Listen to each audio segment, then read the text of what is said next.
So, eto mga kaloys, umpisahan natin dito sa sinabi ni John Vic Rimulya. Okay?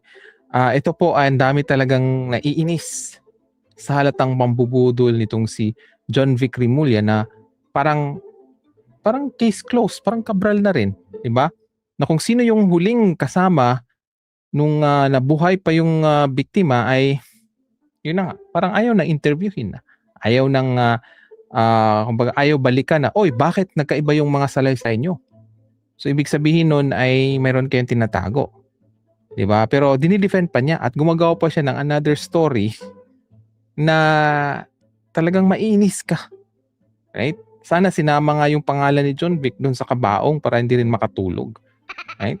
So, so ito po ang sabi ni ay sir. So Divine did not know how did to not swim. swim. Divine, Alas, Jim Lial, Okay. Ian Espinosa, and Sultan, the other FSA. 5 of them did not know how to swim. How did the others survive? They didn't know.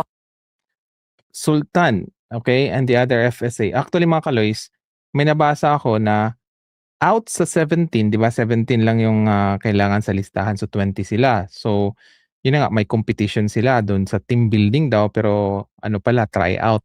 So, sa 17, isa lang dapat daw yung foreign na student athlete. Okay? So, si Divine ay isa na. Hindi kaya yung ibang foreign student athlete may kagagawan din. Parang nagme-make sense tuloy mga kaloys yung unang nagbulgar kung ano talagang nangyari, 'di ba? Kasi doon ay may isang kasamang foreign student athlete.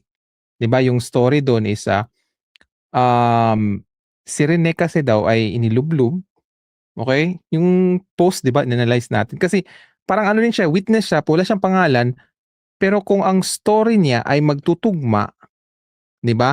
Doon sa ating analysis, ano ibig sabihin nun? Right? Baka takot lang itong ano, itong witness na ito magsabi.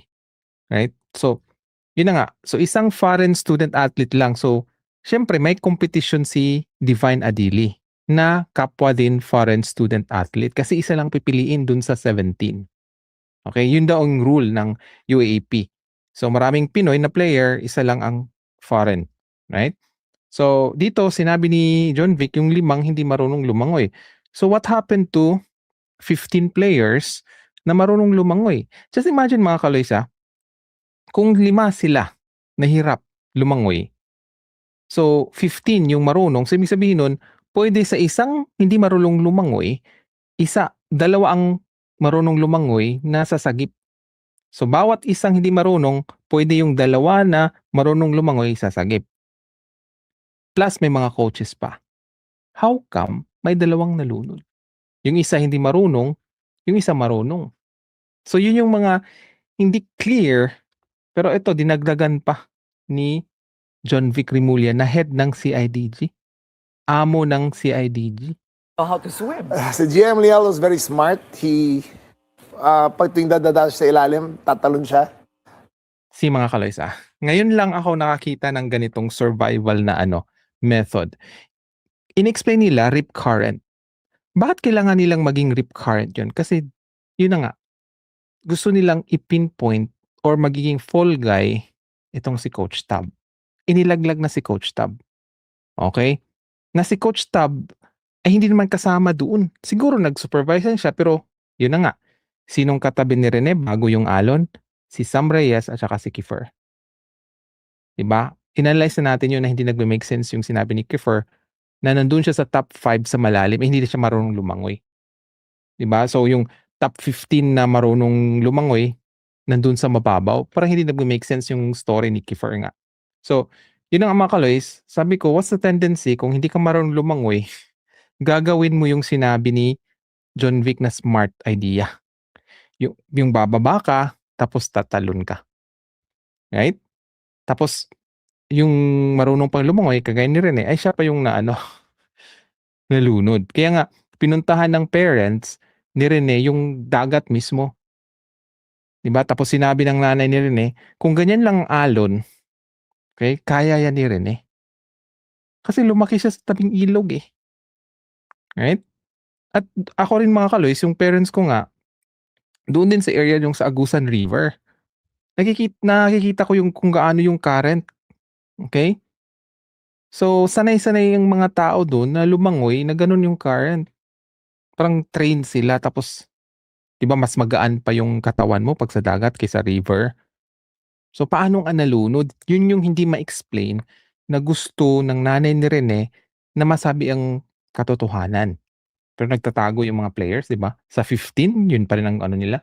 Kaya sabi ko mga kalis, bakit hindi nagpa-interview? Kasi 6 lang yung nagpa-interview, 'di ba? Bakit yung 12, kasi 18 na lang natira, 'di ba? Bakit yung 12 ay hindi nagpa-interview, 'di ba? Kasi sabi ko mga kaloys, pag gagawa sila ng script tapos maraming character, maraming tao dun sa script, 'di ba? The probability is very high na mabu-booking talaga sila sa kanilang kasinungalingan. 6 pa lang nagsalita pero hindi na nagtutugma ang kanilang salaysay. Tapos ngayon pabiktima, right? Hindi mo ma-blame ang netizens kung bakit gano'n ang reaksyon nila kasi dahil na rin dito sa isang sekretary na ginagawang bobo ang mga netizens, right? Until he reached shore. He didn't fight with the Right, waves. right, right. Ngayon lang ako nakakita ng ganitong explanation mga kaloys, hindi mo yung patalon-talon ka na lang, haharapin mo yung ano. Eh kung hirap nga yung marunong lumangoy, tapos gano'n gagawin mo, patalon-talon ka, harapin mo yung rip current, hindi nagme-make sense. Ang worst pa na ginawa ni John Vic dito sa interview ay sinisisi pa si Adili. Yeah, sa wala ni Rene. Si Butterbonia knew how to swim. Pero ang theory namin, he tried to save Theory. Imagine na, nag-imbestiga na siya ng lahat ng mga players, pero ang theory niya ay hindi hindi nga tugma dun sa salaysay. Parang ini-divert niya na wag niyo nang pakialaman yung mga players. Kahit sila yung huling nakitang buhay si ano, wag niyong pakialaman. Kahit nagsisinungalingan sila, wag niyong pakialaman. Or hindi magtugma yung salaysay, wag niyong pakialaman. Pina-explain ko na kahapon mga kalis, diba? What's the reason? Dahil milyones ang mawawala na kita. Manager po si John Vic ng isang team ng UAP. Ang team na yun ay UP Diliman. Right? So makikita mo talaga ang pagiging bias nitong si John Vic. Divine. Kaya ang dami niyang bruises sa katawan. Oh. Siya lang kasi may bruises eh. Pero yung iba wala na eh. Okay. See? Sinisisi ngayon ni John Vic na dahil kay Divine Adili ay nagkaroon ng pasa. So kinonfirm ni ni John Vic yung sinabi ng nanay ni Rene na nung pagtingin niya ng katawan, 'di ba, nagulat siya bakit may mga pasa. Kaya hindi siya naniniwala dun sa explanation na nalunod yun kasi sa rip current. No. 'Di ba? Hindi nga nag-match yung mga salaysay. Kaya hindi mo masisisi yung ina ni Rene.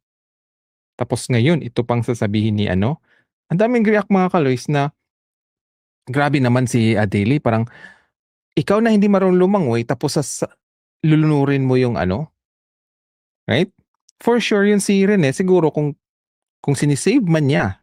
Okay? Kasi yun yung gusto lang sa salaysay para case close kaagad. Kung gusto niyang for sure alam niya paano sumagip ng nalulunod. Pwede niyang sabihin na relax lang. Okay? Relax lang or what. Pero yun na nga, ganun pati yung binti, magkakaroon ka ng bruises. Hindi nga nagmamatch mga kaloys, pero anyway, yun na nga, si John Wick ay halata talagang may bias. Right? Ganun ba ang gusto niyo mga kaloys? Na pag mahirap ka ay hirap ka himingi ng hustisya. Tapos meron pang gobyerno na kung saan ay itong DILG secretary ay wala talaga. Grabe talaga. Kay from Cabral pa nung December na analysis natin.